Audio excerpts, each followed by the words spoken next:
Y vamos a comenzar inmediatamente la clase y a compartir pantalla para que veamos qué vamos a hacer hoy día.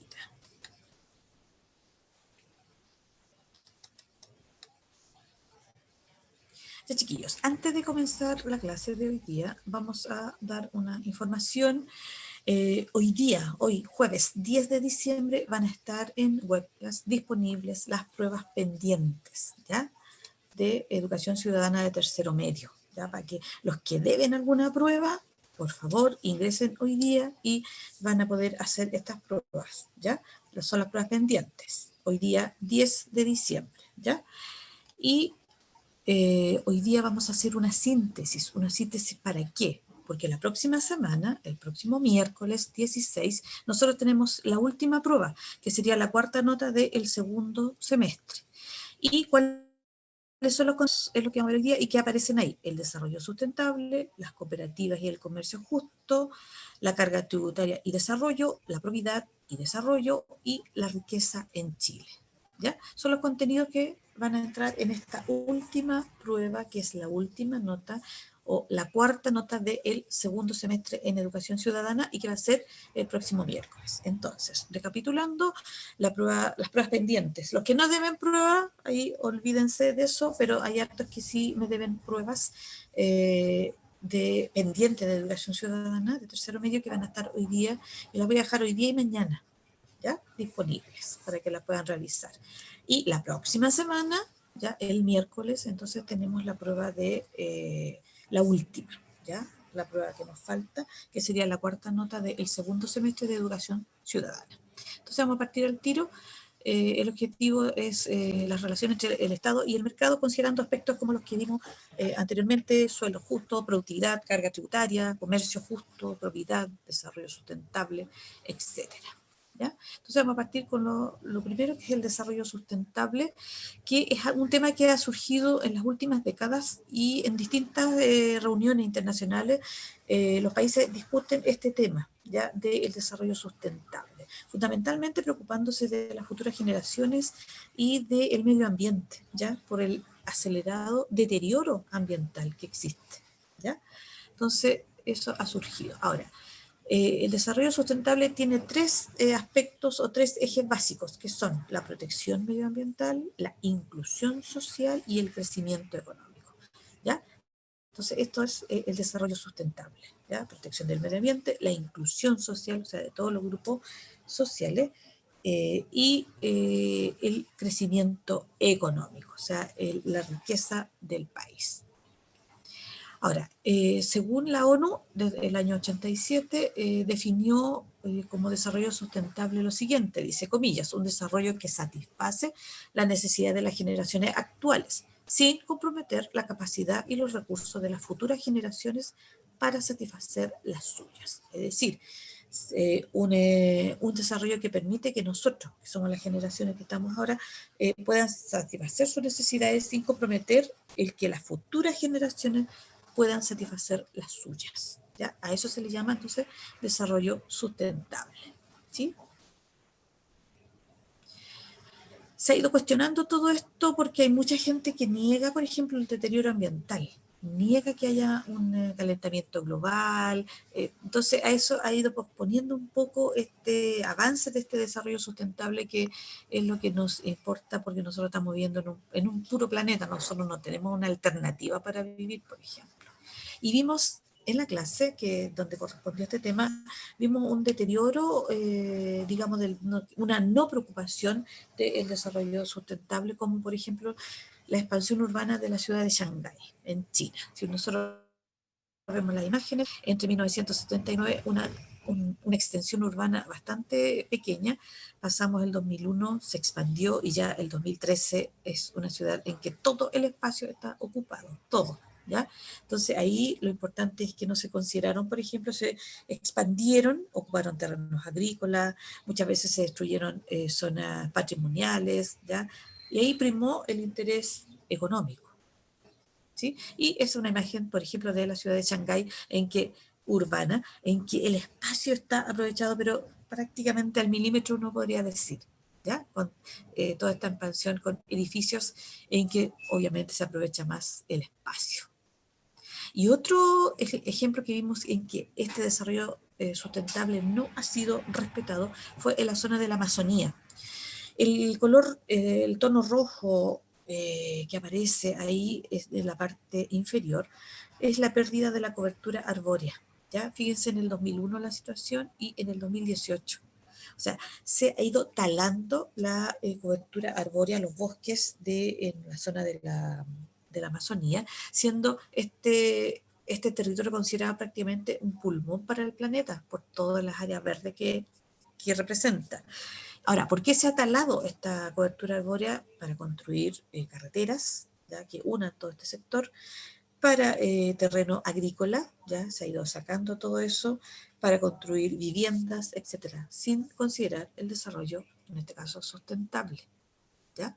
Ha primado, lo repito, el interés económico. Y hay un paisaje de lo que es el río Amazonas, que es el eje fundamental de todo este espacio, ¿ya? Ahora, ¿cómo se mide esta búsqueda o este avance en el desarrollo sustentable? En Estados Unidos, la Universidad de Yale creó un índice, el Índice de Desempeño Ambiental. EPI es la sigla en inglés, ¿ya? Y que mide este avance o la búsqueda de este desarrollo sustentable a nivel mundial. Y se hace cada 2 años y considera, por ejemplo, criterios de preservación, como gestión de los recursos naturales. ¿Ya? ¿Qué políticas, por ejemplo, tiene cada estado en cuanto al desarrollo sustentable? ¿Ya? Y EPI, esa es la sigla en inglés, ¿ya? Es lo mismo, Environmental Performance Index, ¿ya?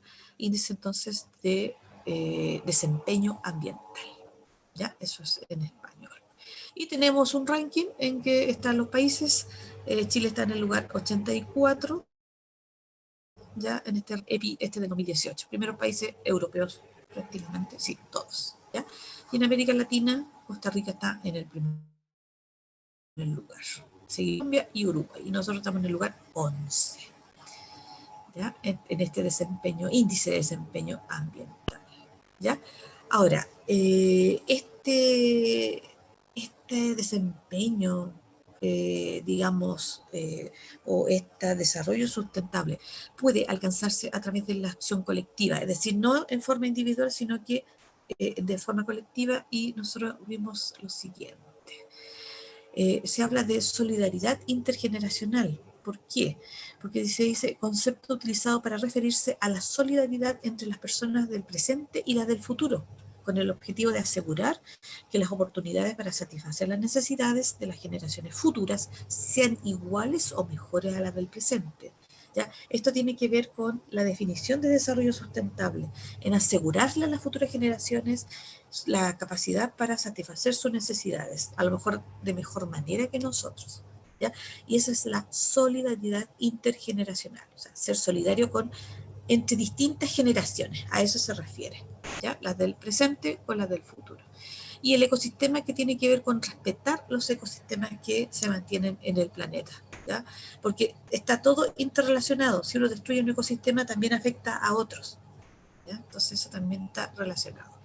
Y desde la acción colectiva también surge lo que son las cooperativas, ¿ya? Si ustedes recuerdan en las clases, las cooperativas van a surgir cuando la población no tiene acceso a algunos bienes o servicios y se organizan de manera autónoma, colectiva, para satisfacer estas necesidades, ¿ya? Entonces forman cooperativas, ¿ya? Existen en Chile también, en una época fueron bastantes, ¿ya? Pero en Chile se mantiene todavía esta práctica solidaria de formar cooperativas, ¿ya?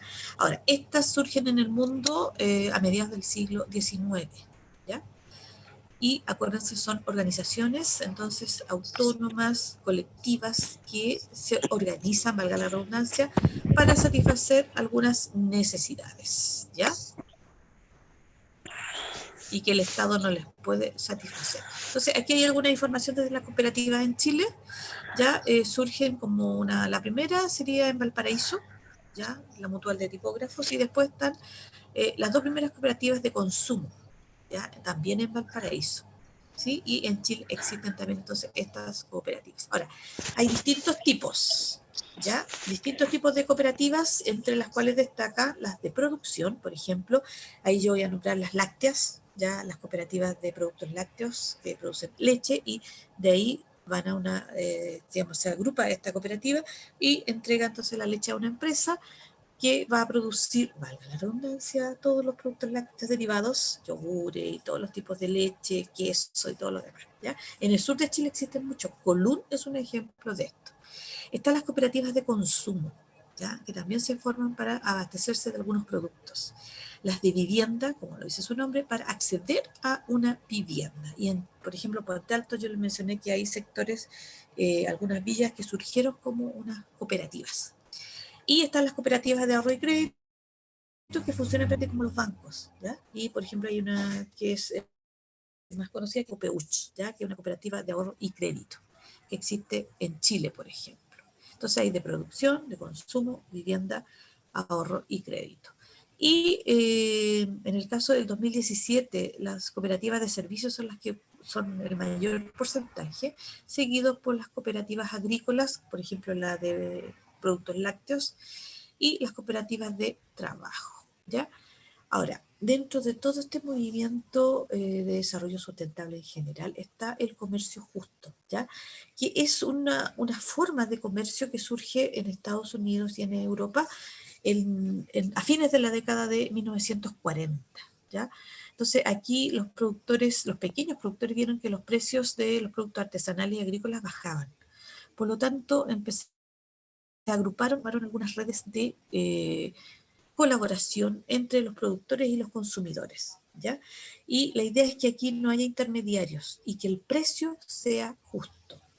Lo mismo que el salario, por eso se habla de comercio justo, en que los salarios y, digamos, los precios sean justos, ¿ah? En que ambas cosas, tanto los precios como los salarios, estén determinados a partir de criterios de valoración del trabajo, valor de los recursos y el tiempo que cada persona dedicó a producir, digamos, los distintos bienes, los distintos servicios, ¿ya?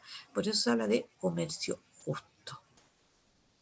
Y los objetivos entonces dice garantizar a los pequeños productores, campesinos y artesanos organizados un acceso directo al mercado en condiciones justas y equitativas, creando un canal de comercialización sostenible, solidario y de calidad, lo más directo posible entre productores y consumidores. Es decir, que no hayan estos intermediarios que al estar presentes van subiendo los precios de los productos, ¿ya?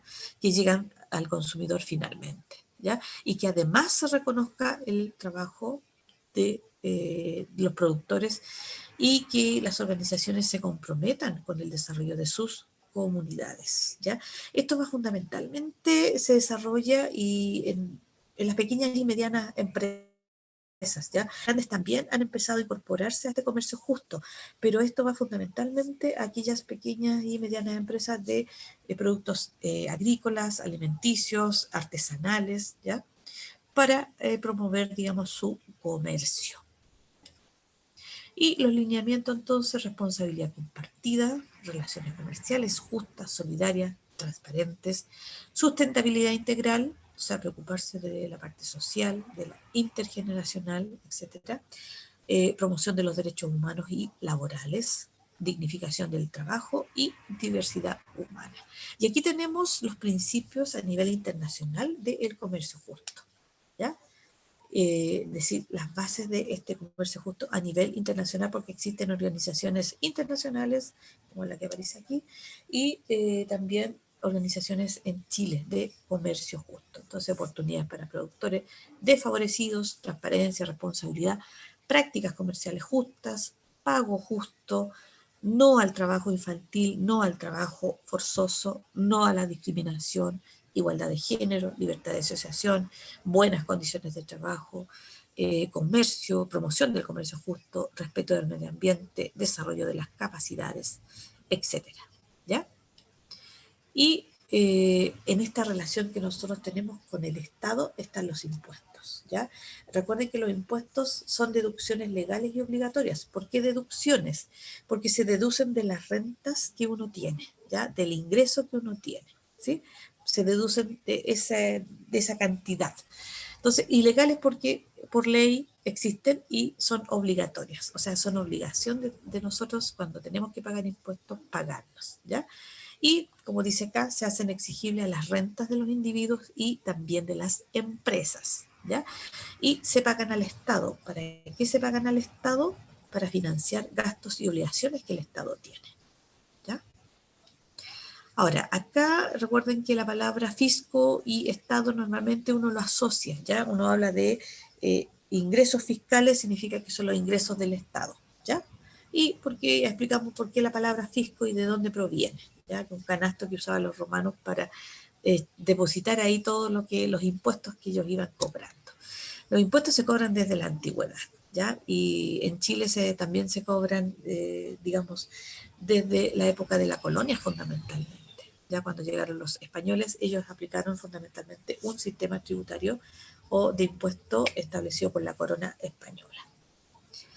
Y esto ha ido cambiando con el tiempo y hay países que cobran pocos impuestos y se habla de estados pequeños. Y hay países que cobran una importante impuestos o altos impuestos y se habla de estados grandes. ¿Cuál es la diferencia? Cuando el estado es pequeño, cobra pocos impuestos, se limita a actuar en algunas áreas porque no tiene más recursos. ¿Qué áreas? Seguridad pública, infraestructura. Cuando un estado es más grande, tiene los recursos como para garantizar derechos sociales, ¿ya? Generalmente en los países de Europa, del norte generalmente, uno ve muchos adultos mayores que se dedican a viajar por el mundo. ¿Y es por qué? Porque ellos tienen una alta pensión y además tienen garantizados los derechos, por ejemplo, los derechos a la salud, ¿ya? A un buen, digamos, a una buena calidad en derecho de salud. Entonces, y son esos países, ¿por qué? Porque cobran altos impuestos. Entonces, uno paga altos impuestos, pero se asegura un futuro, digamos, digno, ¿ya? Ahora, cualquiera de los dos que existan, estados que cobran muchos impuestos y otros estados que cobran pocos impuestos, los impuestos existen de igual manera, ¿ya? O sea, todos los países cobran pocos o muchos impuestos, ¿ya? En el caso de Chile, nosotros dijimos que habían impuestos directos, ¿ya? Se le llama así, ¿por qué? Pues son impuestos que se pagan de manera directa al Estado, ¿ya? De acuerdo a las ganancias obtenidas por las empresas y también por los salarios o los ingresos recibidos por las personas. O sea, estos impuestos directos los pagan las empresas y las personas. Las empresas por las ganancias que obtienen y las personas por los ingresos, los salarios que poseen, ¿ya? Está, como dijimos los ejemplos, impuesto a la renta, el impuesto único de segunda categoría, el global complementario, un impuesto adicional. Son directos, ¿ya? Yo no voy a preguntar de qué se trata cada uno de ellos, sino que haga la diferencia entre directos y los que vienen ahora, que son los indirectos, ¿ya? Y estos son indirectos, ¿por qué? Porque afectan o gravan el consumo, ¿ya? Al momento en que uno adquiere bienes o servicios, tiene que pagar el impuesto. Si uno no lo adquiere, no paga el impuesto, ¿ya? Y ahí nosotros mencionamos al IVA, el impuesto al valor agregado, que es el 19% del precio que uno paga por un producto, y este se aplica a las ventas y a los servicios. Los productos suntuarios o de lujo que explicamos ahí, lo que pagan las bebidas alcohólicas, analcohólicas, productos similares, impuesto al tabaco, el impuesto a los combustibles, a los actos jurídicos, ¿ya? Timbre y estampilla, al comercio exterior. Y hay otro tipo de impuesto que se aplica a los bienes raíces, se le llama impuesto territorial o a los bienes raíces, pero nosotros lo conocemos como las contribuciones, ¿ya? Entonces, depende de ahí del avalúo que haga el Estado, del avalúo fiscal, del impuesto o la contribución que tienen que pagar las viviendas, ¿ya? O los bienes raíces. Viviendas que están exentas, que no pagan, pero las viviendas de muchos metros cuadrados que tienen más encima piscina, tienen una cancha de tenis, tienen un gran quincho construido, todo eso, todas esas construcciones pagan impuestos, ¿ya? Entonces, cuando son esas casas bien amplias, bien grandes, esas tienen que pagar impuestos porque su avalúo fiscal lo indica, ¿ya? Y estos impuestos tienen distintos criterios. Se aplican, por ejemplo, el principio del mayor beneficio, tal como dice el encabezado, del mayor beneficio. El que obtiene mayores beneficios de los servicios públicos debiera pagar más impuestos, ¿ya? O sea, aquel que usa más los servicios públicos tiene que pagar más impuestos. El otro principio es de la capacidad de pago, ¿ya? ¿Y qué significa? Que aquel que tiene más ingreso tiene que pagar más impuestos, ¿ya? Mayor beneficio, entonces el que obtiene mayor beneficio de los servicios públicos o los del Estado tiene que pagar más impuestos. Y aquel que tiene mayores ingresos tiene que pagar más impuestos, ¿ya? Por eso el principio mayor beneficio, principio de la capacidad de pago. Ahora, según esto, hay tipos de impuestos. Dice, todos los contribuyentes pagan una misma tasa impositiva, es decir, una misma proporción, en función de una misma proporción de sus ingresos. Por ejemplo, tasa impositiva sería un porcentaje, al margen de cualquier ingreso que sea, puede ser 1.000.000, puede ser 350.000 pesos, son distintos ingresos, pero pagan la misma tasa impositiva. Vamos a suponer, van a pagar un 15%. ¿Ya? El 15% del millón es distinto al 15% de 350, ¿cierto? Entonces, la cantidad es distinta, pero la tasa es la misma. Por eso se habla que es proporcional. ¿Ya? Y el progresivo son los que tienen renta alta, pagan mayor impuesto que aquellos que tienen rentas menores. Y el regresivo es al revés. Los que tienen una renta alta pagan una proporción menor que los que tienen una renta baja. Por eso habla de impuestos regresivos. Al IVA, en cierta manera, se le considera un impuesto regresivo, porque todos pagamos el mismo impuesto, y algunos tienen más ingresos que otros. Y el 19% para uno no significa lo mismo que el 19% para los altos ingresos, ¿se fijan? Regresivo, entonces, aquellos que tienen menos renta pagan mayores impuestos, ¿ya? O al revés, los que ganan más pagan menos, ¿ya? Ahí es cuestión de razonar nomás. Ahora, ¿por qué el Estado cobra impuestos, perdón? Porque tiene que solventar gastos y cubrir todo lo que es inversión también. Pagar los sueldos de los empleados públicos, la inversión social y la infraestructura, si hay que construir un puente y no se licita de manera privada porque no hay ningún interesado a lo mejor, en los servicios que otorga el Estado, todos los bonos que se pagan también tienen que ver con estos impuestos. ¿Ya? Y algunos conceptos que significa renta, ¿ya? Son en Chile toda beneficio, utilidad, incremento del patrimonio que perciban o devenguen las personas jurídicas, ¿ya? Naturales o jurídicas, perdón. Entonces, si uno tiene un ingreso, pero si uno recibe una herencia, una gran herencia, ahí aumentan, digamos, los ingresos, por lo tanto la renta aumenta y hay que pagar impuestos. Si uno se gana un premio, también. El Servicio de Impuestos Internos, que es la institución encargada de todo este proceso, y los agentes económicos que actúan y se ven, digamos, afectados por este cobro. Y el gasto social, los gastos que hace el Estado en servicios, los subsidios, bonos, etc. ¿Ya?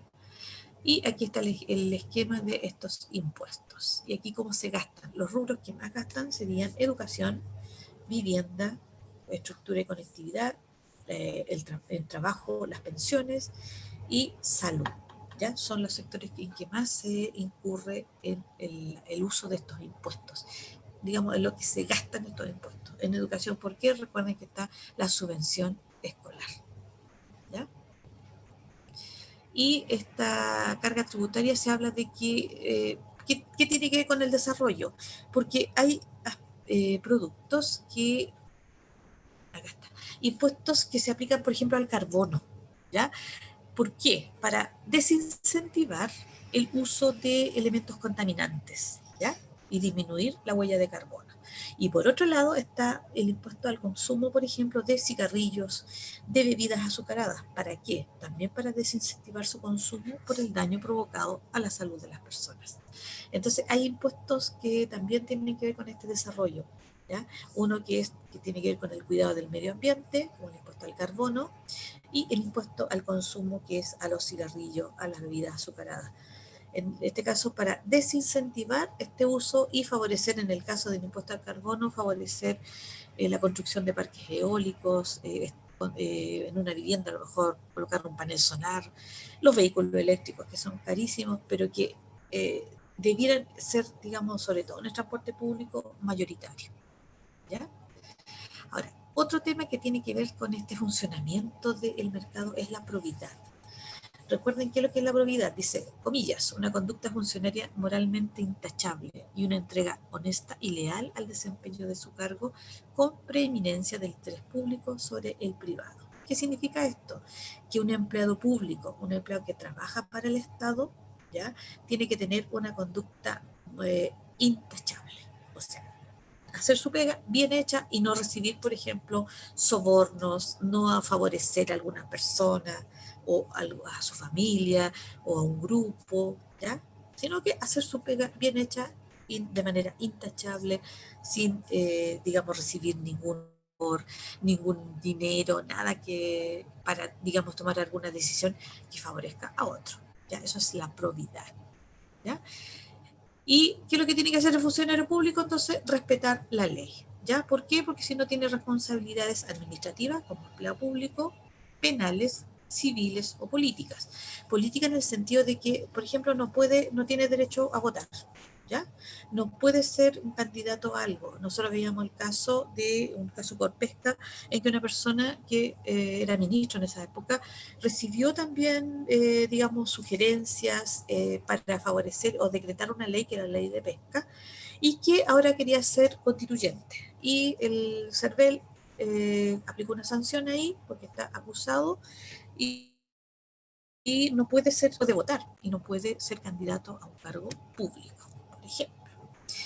También está, aparte de la probidad, la ley de transparencia, en que dice son públicos los actos y resoluciones de los órganos del Estado, así como su fundamento y los procedimientos que utilizan.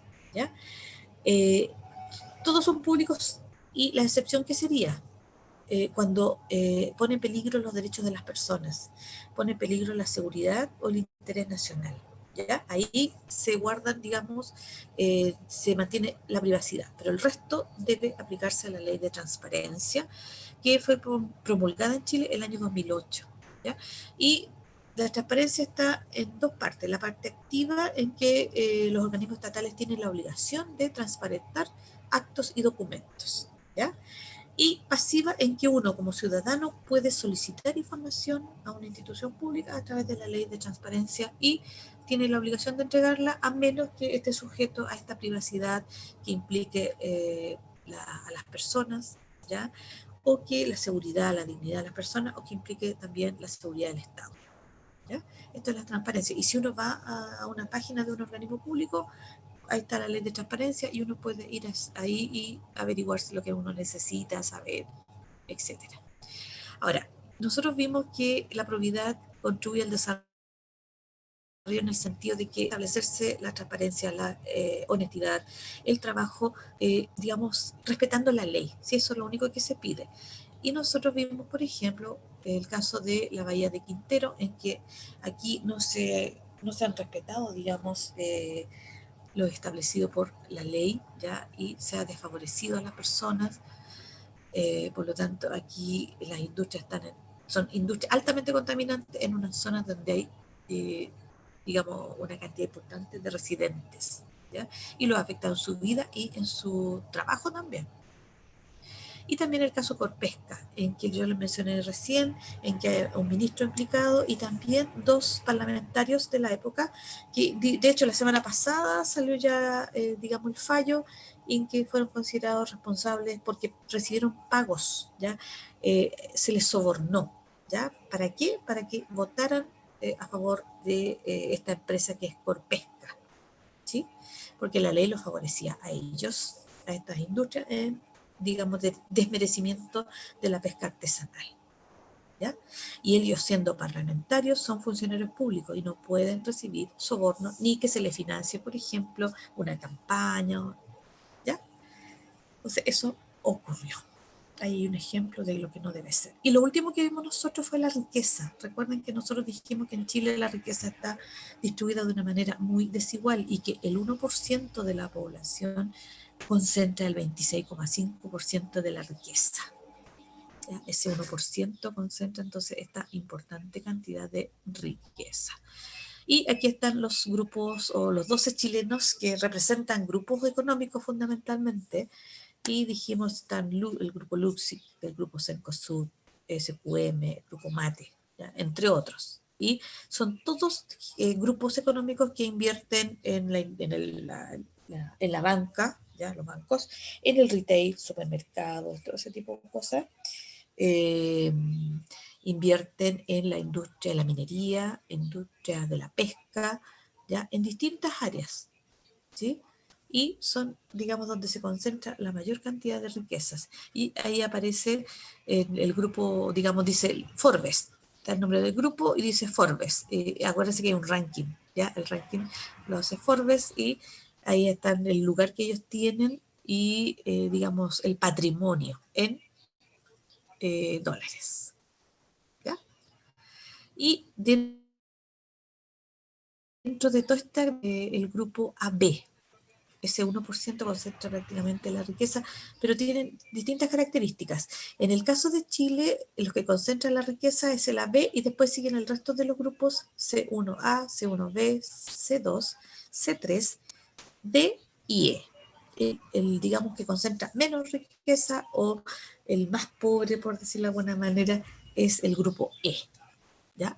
Pero nosotros hablamos del tema de la riqueza, el AB tiene ciertas características que aquí aparecen y si ustedes se fijan donde dice AB, es el per cápita que yo les expliqué, se suma todos los ingresos de la familia y se dividen por el número de integrantes de la familia, ¿ya? Y ahí sale el ingreso per cápita o ingreso por persona. Y aquí va, en este AB va desde 1.415.000 a 4.386.000 per cápita, ¿ya? Y hay otras características, están en ISAPRE, en general el jefe de hogar tiene educación universitaria completa y ahí van, digamos, las otras características en cuanto al trabajo, que tienen vehículo, la vivienda, etcétera, etcétera, ¿ya? Entonces ahí es donde se concentra la mayor cantidad de riqueza, en el AB.